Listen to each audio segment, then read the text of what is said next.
Nous lisons Jean chapitre 12 à partir du verset 1.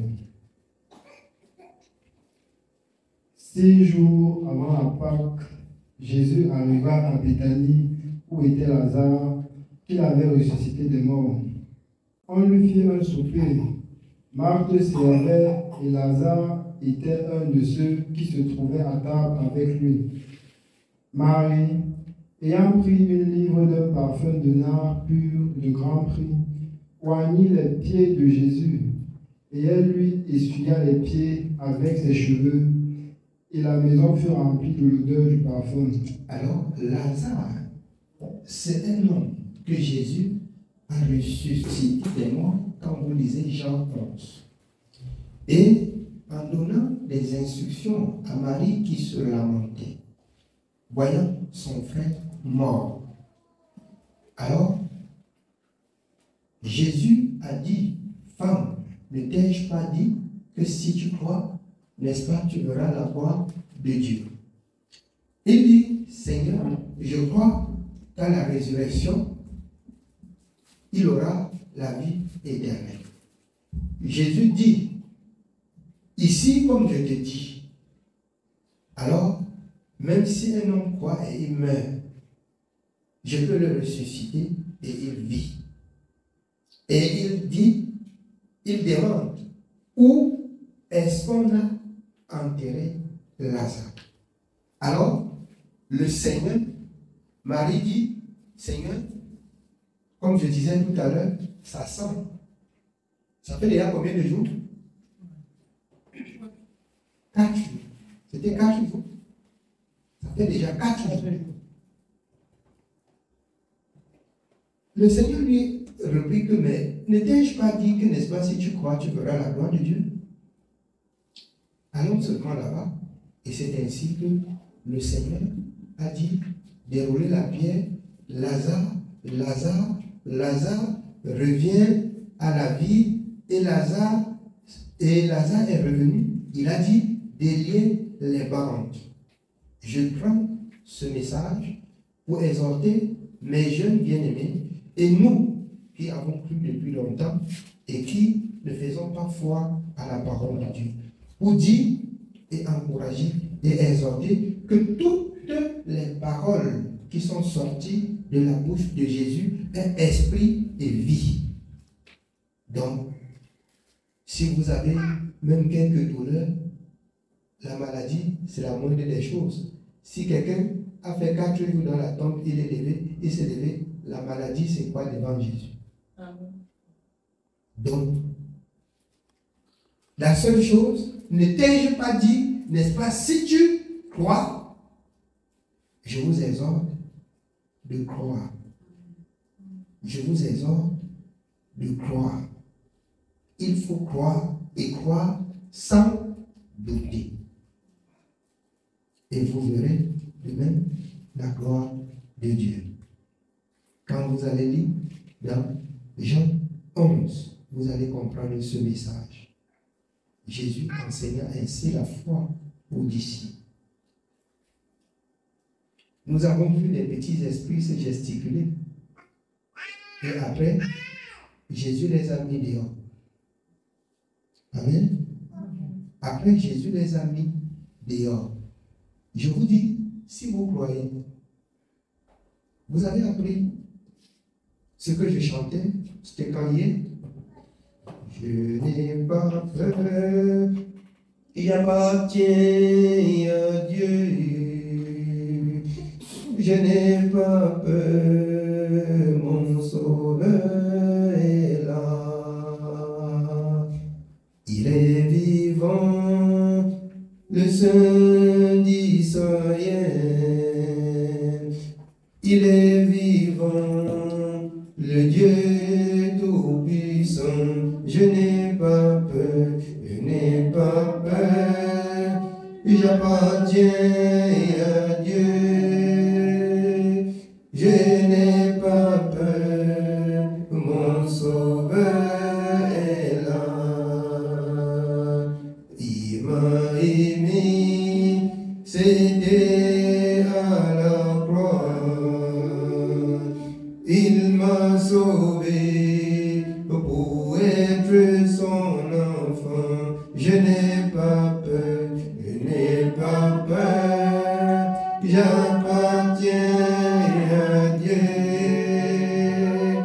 je n'ai pas peur, mon sauveur est là.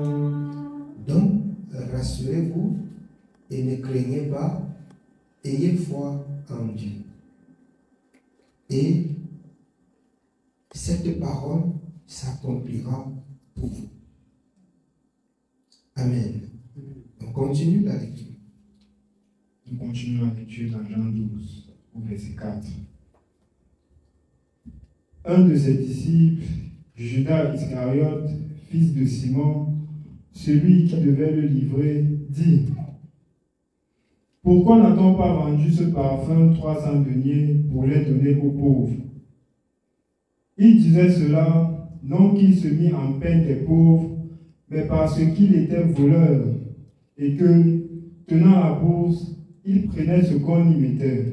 Vous voyez qu'il y a eu des voleurs depuis la nuit des temps dans la maison de Dieu. Donc ils sont partout dans le monde aujourd'hui. Il y a ceux qui servent Dieu pour leur ventre. Quand le Seigneur dit qu'on garde le parfum, il dit qu'on verse, on gaspille d'abord pourquoi? On pouvait vendre pour donner l'argent aux pauvres. Comme s'il avait trop pitié des pauvres. Comme s'il avait trop pitié des pauvres. Alors que le sac de bourse, il envoyait souvent la main pour voler à l'intérieur. Et c'est une malédiction. Vous avez vu Judas. Amen. On continue? Nous continuons au verset 7. Mais Jésus dit: Laisse-la garder ce parfum pour le jour de ma sépulture. Vous avez toujours les pauvres avec vous, mais vous ne m'avez pas toujours. Vous avez toujours les pauvres avec vous, mais vous ne m'avez pas toujours avec vous. Vous avez toujours pitié des pauvres sans garder la parole de Dieu. Est-ce que ça peut vous donner la vie? Pour avoir pitié du pauvre, il faut d'abord garder la parole de Dieu. La parole de Dieu, c'est Jésus. Et il y a cette histoire du parfum dans le monde que certains religieux disent même que Jésus avait dit que le parfum c'est pour les morts. Or Jésus n'a jamais dit que le parfum c'est pour les morts. Le parfum, on a d'abord parlé du parfum, il n'a pas interdit. Il n'a pas donné des lois sur le parfum. La boîte du senteur, ça sentait bien. Et c'était un parfum de prix. À la seule différence qu'aujourd'hui, il y a des parfums, aujourd'hui dehors, arrangés comme des trucs sataniques. Mais quant à ce qui est simple est simple, et tout est pur par la parole de Dieu. Donc, d'aucuns ont diabolisé le parfum, dit que le parfum est réservé pour les morts. Or, il n'y a pas un passage dans la parole de Dieu qui dit que le parfum est réservé pour les morts. Jésus, on a d'abord aspergé ce parfum. Il a trouvé que c'était un bon parfum. Il dit: le jour que je vais mourir, gardez le reste et vous allez mettre ça sur mon corps. Parce que, selon la tradition juive, quand on enterrait là, vous voyez, par ailleurs, on met dans le cercueil ailleurs, on enroulait seulement avec les bandes et on mettait dans les grottes. On enroulait, les pieds on fermait. Pourquoi les bandes? On enroule dans les bandes, pourquoi? Pour que les odeurs ne quittent pas et sortent. On enroulait bien des bandes, que ça pourrit, ça cale là-dedans. Même ce que vous voyez, que les couvertures, on prend les couvertures, dans d'autres régions, les couvertures, on enroule dans la couverture, c'est tout simplement pour empêcher l'odeur. Mais les gens ont déjà mis les incantations de couverture. Quand on ne donne pas la couverture, le mort va réclamer la couverture, vraiment. Les morts n'ont plus le pas avec les vivants. C'est écrit. Si vous voulez vous abandonner là, ça va vous sentir vous-même. Le mort ne va jamais plus communiquer avec le vivant. C'est un esprit diabolique qui vient, qui incarne cette personne, qui prend la silhouette de cette personne et vous détruit. Sinon, si quelqu'un est mort et qui dit qu'il revient, qui fait le bien, on voit. Si c'est même votre père, vous attendez, il va vous faire que le mal. Parce que la parole de Dieu dit qu'il ne sait rien faire de bon. Il est dit qu'il est réservé à l'homme de mourir une seule fois, après quoi vient le jugement. si ce n'est pas Jésus qui a ressuscité un mort. Le mort qu'on a enterré, il est sorti en fantôme. C'est pour faire le mal, c'est pas pour faire le bien. Il ne peut pas faire le bien. Ce n'est pas possible, selon la parole de Dieu. Amen. Amen. Oui, on continue. On continue au verset 9. Une grande multitude de Juifs apprirent que Jésus était à Béthanie et ils y vinrent, non pas seulement à cause de lui, mais aussi pour voir Lazare qu'il avait ressuscité des morts. Ils étaient comme ça des tourments pour voir celui que Jésus a ressuscité des morts, vrai, avant d'accepter. Ils sont venus pour voir. Amen. Oui. Les principaux sacrificateurs délibérèrent de faire mourir aussi Lazare, parce que beaucoup de Juifs se retiraient d'eux à cause de lui et croyaient en Jésus. Alors, ils ont résolu en eux-mêmes qu'il faut qu'on prenne Lazare, là, on le tue vraiment. Sinon, les gens vont beaucoup croire, voyant que Jésus a fait le miracle et que son miracle est vrai. Il faut qu'on le tue vraiment. Parce que beaucoup de personnes, en voyant Lazare, se convertissaient et venaient au Seigneur. Et venaient au Seigneur. Il faut qu'on le tue vrai. Comme le Seigneur l'a ressuscité là, allons le tuer vrai. Oui. Le lendemain, une foule nombreuse de gens venus à la fête ayant entendu dire que Jésus se rendait à Jérusalem, prirent des branches de palmier et allèrent au-devant de lui en criant « Hosanna, béni soit celui qui vient au nom du Seigneur, le roi d'Israël. » Jésus trouva un ânon et s'assit dessus, selon ce qui est écrit. « Ne crains point, fille de Sion, voici ton roi vient, assis sur le petit d'une ânesse. » Ses disciples ne comprirent pas d'abord ces choses, mais lorsque Jésus eut été glorifié, ils se souvinrent qu'elles étaient écrites de lui et qu'il les avait accomplies à son égard.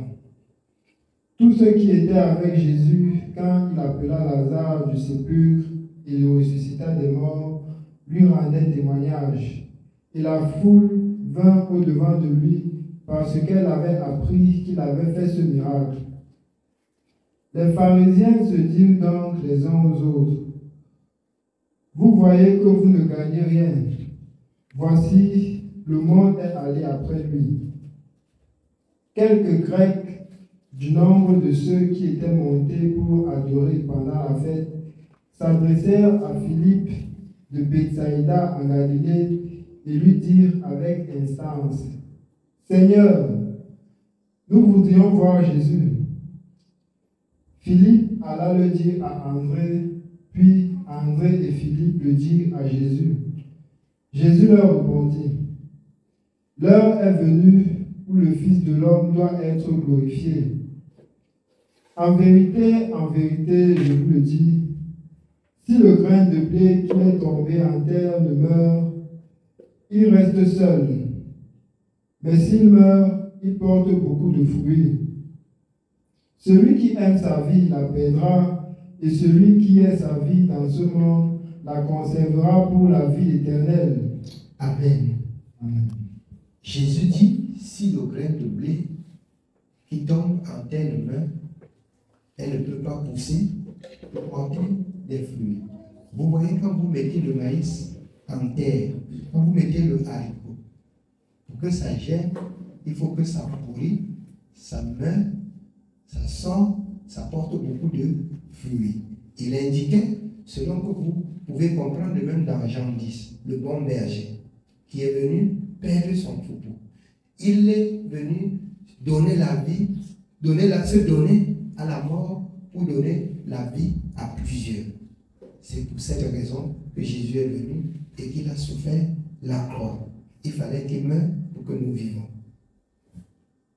Il fallait qu'il souffre pour briser les liens de la souffrance.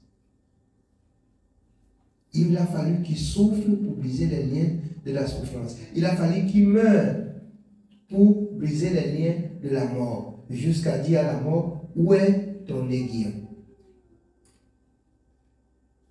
On continue. C'est pour cette raison qu'il a ressuscité Lazare, parce qu'il a dominé. C'était des séquelles pour montrer qu'il a déjà dominé sur la mort. Et à la croix, on disait, si tu es réellement fils de Dieu, sauve-toi de là. Ou bien qu'il était destiné à être le sacrifice. Et il a dit, en parabole, qu'il pouvait détruire le temple de Jérusalem, de Jérusalem qui a été construit par plusieurs années. Et l'a rebâti en 3 jours. Il parlait du temple de son corps. Et donc, la maison que les gens mettent leur confiance là-dedans. Il parlait de son corps. Et c'est pour cela qu'il est allé faire 3 jours. Et les 3 jours, ce n'était pas le cadavre au sol. Les 3 jours, il prêchait l'évangile. Quand vous allez dans un pied, sortez les yeux comme ça que vous n'avez jamais lu. Les 3 jours, vous pensez qu'il dormait, que c'était le cadavre au sol. 3 jours, il prêchait l'évangile. Il est allé prêcher aux morts. Il est allé prêcher aux morts. Il était au travail. Amen. En conclusion, Dieu ne meurt pas. Amen. On continue. Nous continuons au verset 26. Si quelqu'un me sert, qu'il me suive, et là où je suis, là aussi sera mon serviteur. Si quelqu'un me sert, qu'il me suive, là où il serait, là serait aussi son serviteur. Quand vous lisez dans Psaume 119, le fondement de sa parole, c'est quoi? C'est la vérité. Les lois de sa justice, elles sont comment? Éternelles. Si quelqu'un sait Dieu, si quelqu'un suit le Seigneur, là où le Seigneur est, là il sera aussi. On ne peut pas suivre Dieu et être dans la confusion. Ce n'est pas possible. Sauf si vous avez gardé un côté de vous-même. Si vous avez gardé un côté de vous-même, vous allez mourir à cause de ce que vous avez gardé. Mais si vous êtes ouvert, si vous vomissez tout devant Dieu, il vous sauve. C'est pour ça qu'il dit confessez. Avouez tout ce que vous avez fait de mal dans le monde. Amen. Oui, on continue. Nous reprenons verset 26. Si quelqu'un me sert, qu'il me suive, et là où je suis, là aussi sera mon serviteur. Si quelqu'un me sert, le Père l'honorera. Maintenant, mon âme est troublée. Et que dirais-je? Père, délivre-moi de cette heure, mais c'est pour cela que je suis venu jusqu'à cette heure. Père, glorifie ton nom. Et une voix vint du ciel. Je l'ai glorifié et je le glorifierai encore. La foule qui était là et qui avait entendu disait que c'était un tonnerre. D'autres disaient, un ange lui a parlé. Jésus dit, ce n'est pas à cause de moi que cette voix s'est fait entendre, c'est à cause de vous. Maintenant a lieu le jugement de ce monde. Maintenant, le prince de ce monde sera jeté dehors. Et moi, quand j'aurai été élevé de la terre, j'attirerai tous les hommes à moi. En parlant ainsi, il indiquait de quelle mort il devait mourir. La foule lui répondit, nous avons appris par la loi que le Christ demeure éternellement. Comment donc dis-tu, il faut que le Fils de l'homme soit élevé? Qui est ce Fils de l'homme? Jésus leur répondit, la lumière est encore pour un peu de temps au milieu de vous. Marchez pendant que vous avez la lumière, afin que les ténèbres ne vous surprennent point. Celui qui marche dans les ténèbres ne sait où il va. Pendant que vous avez la lumière, croyez en la lumière, afin que vous soyez des enfants de lumière. Pendant que Jésus est avec vous, je vous le dis, un temps viendra où ce ne serait plus repentez-vous, mais ce serait jugement. Pendant que la lumière est avec vous, croyez à la lumière. Pendant que vous avez la possibilité de recevoir la parole, de confesser, de vous repentir, de vous approcher de Dieu, allez-y. Faites-le. Séparez-vous du péché. C'est le temps. Parce qu'un temps viendra où ce ne serait plus le temps de la repentance. Mais ce serait le jugement. Le jugement, pourquoi? Parce que Dieu a passé le temps, a dit, repentez-vous, recevez mes instructions. Et on a cru que c'était le jeu, mais la porte serait fermée. On continue? Nous prenons verset 36. Pendant que vous avez la lumière, croyez en la lumière, afin que vous soyez des enfants de lumière. Jésus dit ces choses, puis il s'en alla et se cacha loin d'eux. Malgré tant de miracles qu'il avait faits en leur présence, ils ne croyaient pas en lui, afin que s'accomplisse la parole qu'Isaïe, le prophète, a prononcée. Malgré tant de miracles que Jésus fait en leur présence, ils ne croient pas. Il y a eu plusieurs signes. Les morts ressuscités, les esprits partis. Mais est-ce qu'on a gardé la parole de Dieu? Il en serait de même pour nous-mêmes. Ce que vous avez déjà vu dans cette maison. Et ce qui vous rend incrédule là, vous vous rendez compte à Dieu. Vous avez vu, vous avez témoigné plusieurs choses là. Et si vous revenez à vous égarer, ça veut dire ce que Dieu a fait, vous n'avez pas vu. Et ça reste un jugement et une condamnation. Oui. Nous prenons verset 38. Afin que s'accomplisse la parole qu'Isaïe le prophète a prononcée. Seigneur, qui a cru à notre prédication et à qui le bras du Seigneur a-t-il été révélé? Qui a cru à la prédication qu'on prêche tous les jours? Qui a cru à ce que Dieu parle chaque jour? Qui a cru? C'est celui-là qui va être sauvé. Croire. On ne croit pas aujourd'hui et demain on ne croit pas. On croit pour persévérer et obéir. Qui a cru à ce qui nous est enseigné chaque jour? Qui a cru? On continue? Nous continuons verset 39.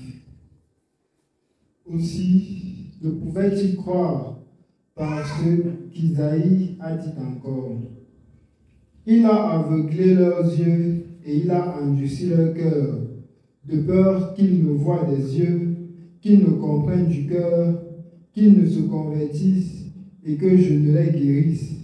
Alors, il y a la guérison qui suit l'obéissance. Mais quand on est aveuglé,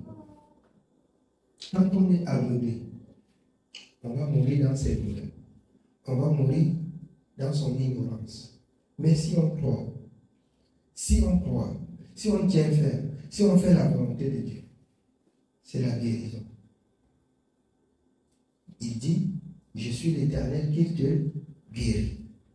Psaume 107, Israël se séparait de Dieu dans la souffrance, dans les gémissements. Il se retournait, il a cherché Dieu, il a crié vers Dieu. Et Dieu a envoyé sa parole pour le guérir. Nous avons aussi beaucoup marché. Nous avons aussi eu beaucoup de douleurs. Et aujourd'hui, Dieu nous appelle de revenir à lui. C'est dans la parole, c'est dans l'obéissance. Et nous allons trouver la guérison, le repos. Amen. Il y a ici des maladies spirituelles que l'hôpital ne peut pas guérir. Il y a ici des maladies spirituelles que l'hôpital ne peut pas guérir. Et il y a ici des maladies qui l'ennemi vous manipule avec. Vous l'obéissez aujourd'hui, qui vous donne un peu de repos. Demain, vous voulez faire comme si vous voulez chercher Dieu, il vous donne du trouble. Jusqu'à ce que vous cessez de chevaucher.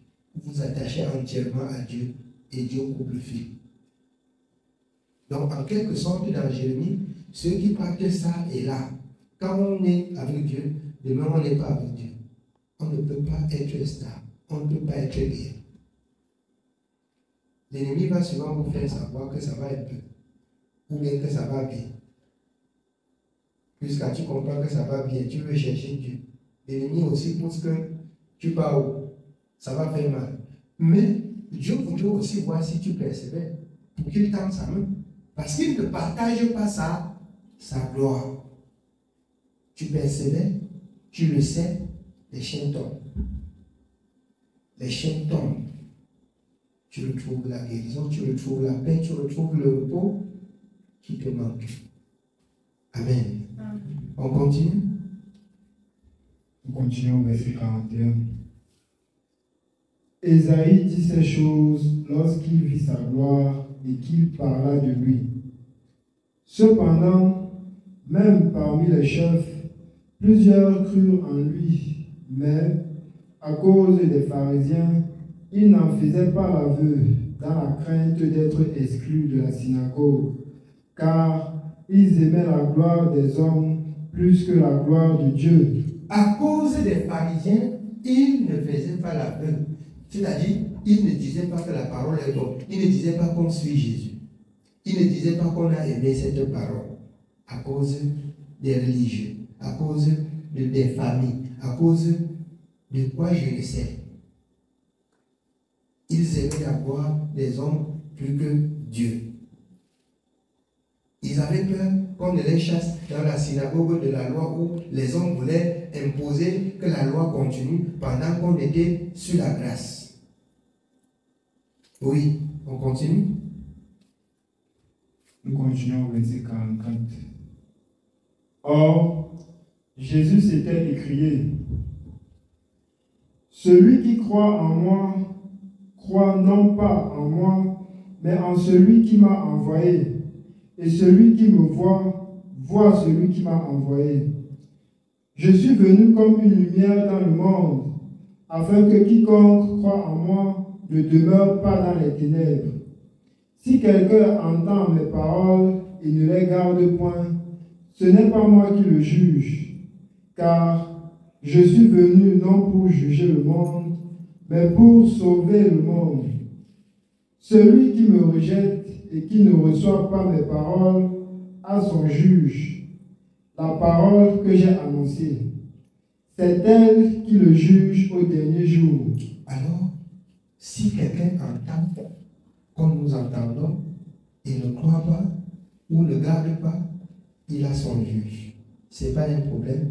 La parole qu'il entend sera son juge au dernier jour. Et si quelqu'un venait à croire de ce qu'il entend venu du Seigneur, alors le Seigneur lui ferait grâce en pardonnant toutes ses iniquités et en lui donnant du repos. Oui, on continue. Car je n'ai point parlé de moi-même, mais le Père qui m'a envoyé m'a prescrit lui-même ce que je dois dire et annoncer. Et je sais que son commandement est la vie éternelle. C'est pourquoi les choses que je dis, je les dis comme le Père me les a dites. Amen. Amen. Les choses qu'il enseigne, il n'enseigne pas ce qu'il veut. Il enseigne ce qui est recommandé. De même que nous n'enseignons pas ce que nous voulons, ce que nous pensons, mais ce qui a été, ce qui est, ce qui serait. La parole de la vérité et de la vie. Amen. Que le Seigneur nous bénisse.